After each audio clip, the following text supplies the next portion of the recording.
Telangana Congress party के रुकन कानून साज कौंसिल जीवन रेड्डी ने मीडिया से बात करते हुए कहा कि तेलंगाना हुकूमत ने केजी से पीजी तक अंग्रेजी मीडियम से मुफ्त तालीम फराहम करने का ऐलान किया था, लेकिन इस पर अमल बरक्स है। तेलंगाना हुकूमत ने तरमीमी बिल के जरिए यूनिवर्सिटीज के हुकूक को छीन लिया।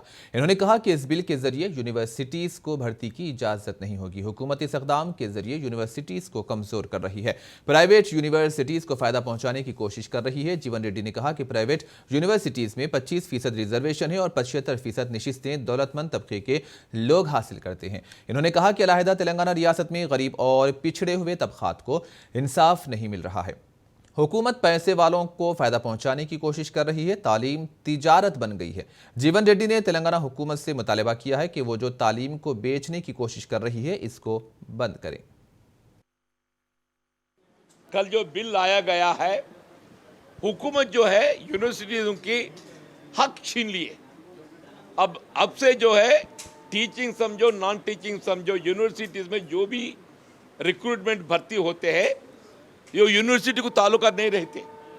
हुकूमत की तरफ से कॉमन रिक्रूटमेंट बोर्ड से वो रिक्रूटमेंट होते। तो इससे क्या होता, यूनिवर्सिटी की जो है जो ऑटोनोमस होदा निकाले जैसा, खींचे जैसा हो जाता था।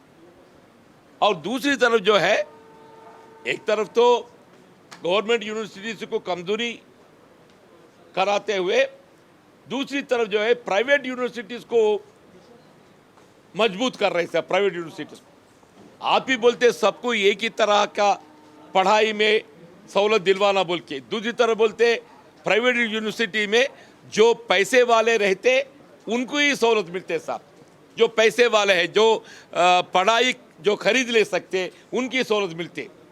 ये प्राइवेट यूनिवर्सिटीज़ में तेलंगाना रियासत बच्चों को, स्टूडेंट्स को सिर्फ 25% दाखिला आता है। ऐसा सिर्फ 25% रिजर्वेशन है।